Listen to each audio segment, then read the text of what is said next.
So here's what I've been thinking about when it comes to mindset. There is one choice that everyone has to make when it comes to getting better, when it comes to changing your mindset, when it comes to making progress, when it comes to growth. There's one critical choice that everyone has to make. And that choice is to take ownership. You have to take ownership, right? Nobody can do it for you. Nobody can do the work for you. Nobody can get better for you. Nobody can make the changes for you. It is 100% up to you to control what you can control and do the work to get better. All right, I've said it before. I can give you a plan to follow a certain diet so that you can lose weight. It can be the best diet plan in the world. Doesn't matter if you don't follow it. I can give you a plan for financial freedom, right? Show you where to invest, where to save, where to cut back, how to do your budget. Doesn't matter if you don't follow it. I can give you a plan to go to the gym and get stronger and build muscle.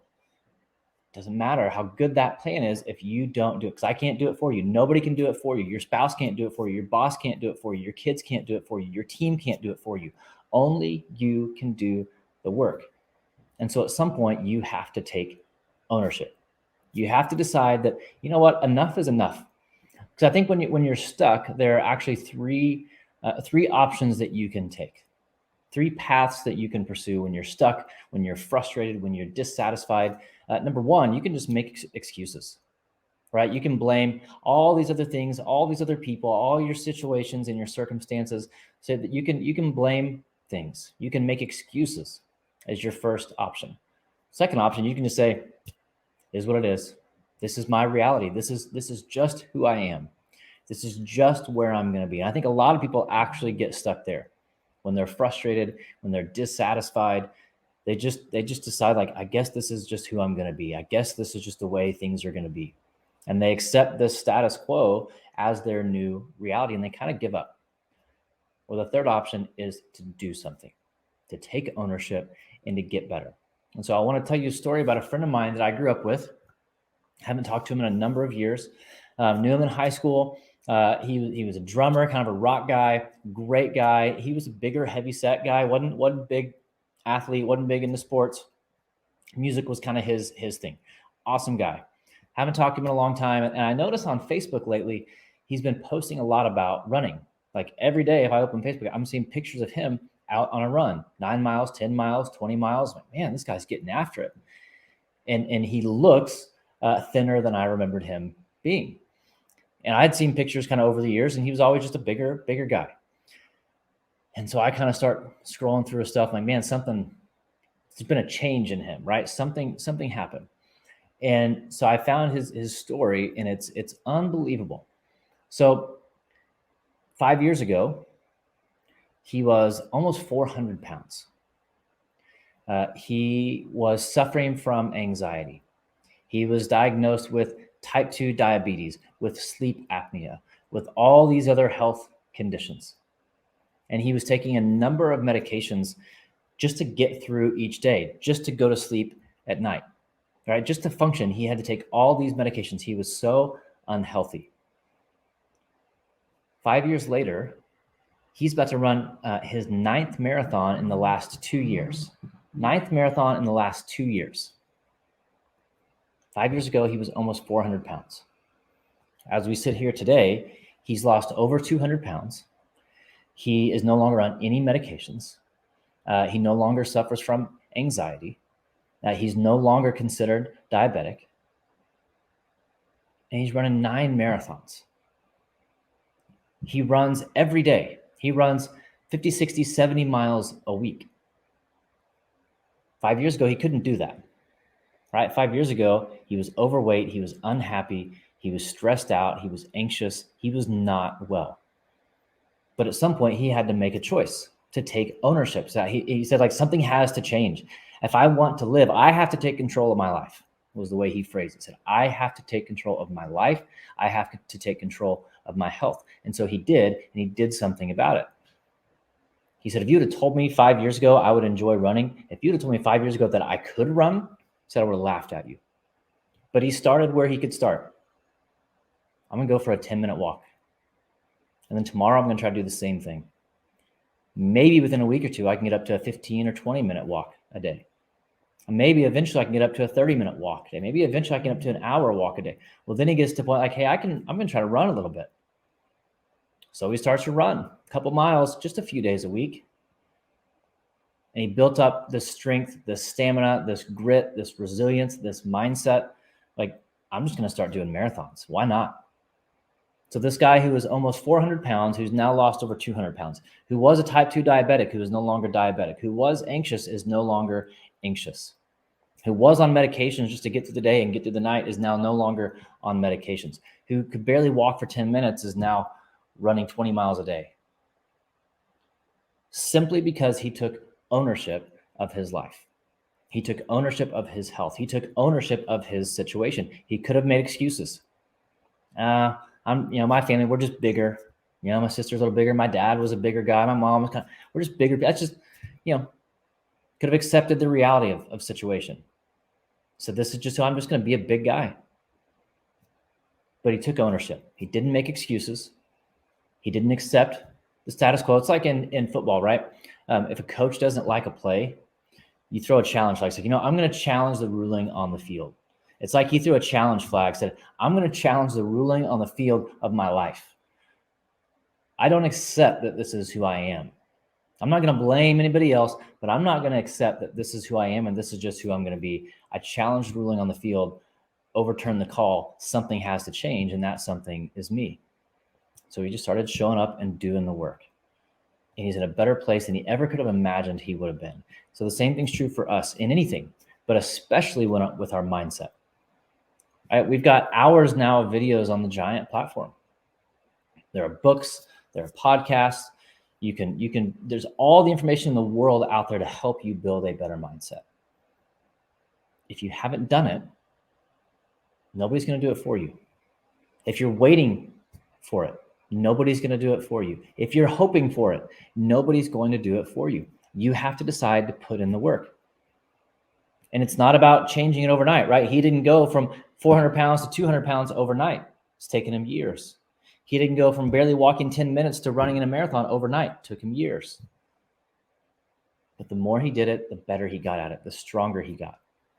The more that it's a choice before it becomes a habit. So at first it was a choice, and then walking became a choice, and then being healthy became a choice, and then running became a choice, and then it became a habit. Then it became a lifestyle.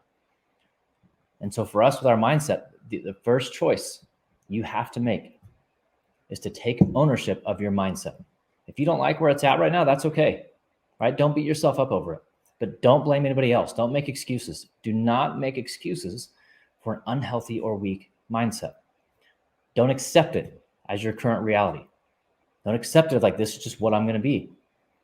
Don't accept that this is just who you are, that you are just someone with an unhealthy mindset. That's not true. Take ownership, do the work, start small, and get a little bit better every day. Tracy, any thoughts? Well, I love this subject. We talk a lot here at Giant about trading up. Yep. And so he traded up, right? Absolutely. So I think most people know this concept, but if you can't look on, there's somebody during the pandemic that she decided to take a paperclip and see if she could trade it for a house. Do you know about this? No. Trade it for a house. Trade for a house. Okay. Sure. So there's a lot of examples about people out there trading up. But this woman during the pandemic, she was like, I'm going to see if I can take this paperclip and trade it for a house. And anybody in their right mind would go, you can't do that. But what she started with was a lady said, well, I'll trade you for these earrings. And she traded for a little pair of earrings. So that was her first step up, right? And then I think after that was like, and you can look at this on TikTok. She TikToked the whole thing. Then she went to I don't know, somewhere along the way, someone traded her for a vacuum cleaner. And then somewhere along the way, she traded up to a snowboard. And then I can't remember all the incremental little things, but eventually, if you look on there, she has a very small house. It looks like maybe a 600 square foot house somewhere that she was able to trade at the very end because things got better and better and better, tradable, right? So that's the concept of trading up. So she didn't say, I'll trade you this paperclip for a house. Yeah. It didn't work like that. She had to make those small, tiny trades along the way, and it took her a long time, but she did do it. And I love that story because it's like you can trade up on very small things. I know you mentioned drinking a glass of water in the morning. That's a very small thing for health. Yep. for your health. You know, I walk 1,000 steps in the morning before I start my day, before I do anything else. That's not much. It doesn't mean that's all I exercise during the day, but that's how I start my day. It's 1,000 steps. So, And the beauty of that is that that's easy to do. Right. Right. You didn't say I walk 10 miles. I don't walk like, and that's, I think, where people get really, the lies come in, where it's like, I don't have time to, no, pick something small. Mm-hmm. Like whatever is doable, like pick, you know, when you're launching a product, you call it the MVP, right? The minimum viable product. I just need to get it launched. It's not perfect. It's not as it's going to be, but it's good enough for today. It's good enough to be in public. And it's the same thing.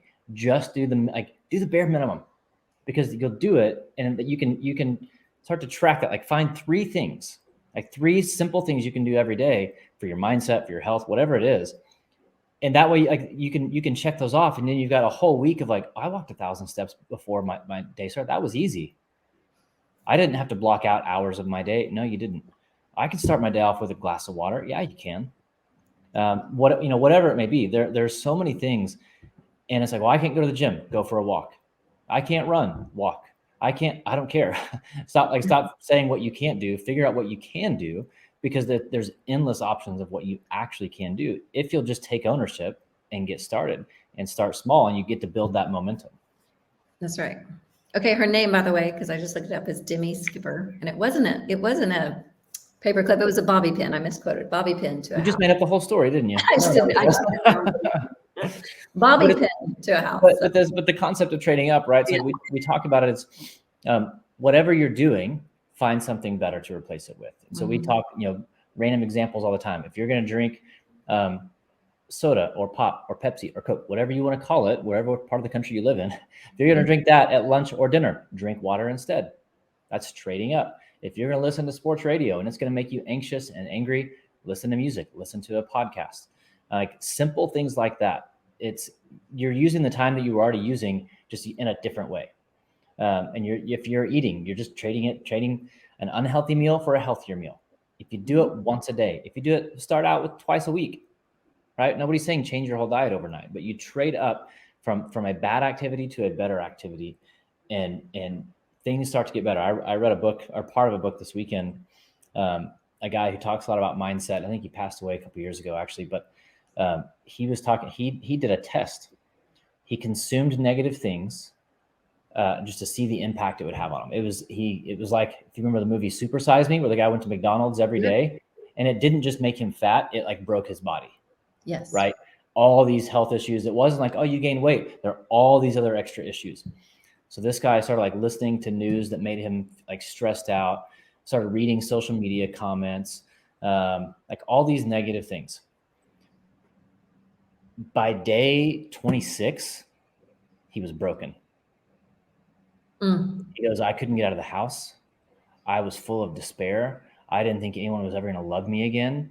I didn't think my business was ever going to get another client again. I didn't think I could ever have friends, because I thought everything was going to fall apart. The world was ending. He goes, in 26 days, I was broken. He goes, I wasn't just negative. I was broken. Like I was in despair. And so it's like, we never really think about the cost of what we're doing. And yes, there's a cost to getting better. It's a far less cost than there is to continue getting worse, right? It's the whole cliche of like, there's the pain of discipline or the pain of regret. And the pain of discipline weighs ounces, the pain of regret weighs tons. It's like, yeah, there's sacrifice, there's cost to getting better. But that is a cost that will always come with a better return. That's right. Yep. Bertine says here, I love the connection between making a choice, taking ownership of our mindset, and executing. Just starting places us on the pathway to success. And that's sometimes the hardest part, is just starting, just that one moment to start. Sometimes you can roll. Well, you convince yourself everything has to be perfect, or you have to have the perfect plan, or no, just start. Yeah. Just take a step. Again, like a win today, if it's like, I know we talk about health a lot. Let's say a win today is signing up for the gym. You even go to the gym. You just signed up for the gym. Great progress. Because yesterday you didn't have a gym membership. Today you do. Like yesterday you couldn't go to a gym. Today you can walk into a gym. Like it can be as small as possible, just to give you some confidence and momentum. Like, okay, I did that. Now I can take the next step. Now I can take the next step. You just gotta get moving. Whatever it is with your mindset, health, relationships, like you just have to. Again, you can make excuses. You can just accept it that this is who you are, or you can do something about it. And only one of those options will actually make things better and create change. Absolutely. Great word. Love it. Okay, let's go do it. Rock and roll. All right. Thanks, everybody. We'll see you next time on the Monday Mindset. See you, Thanks, friends. Kevin.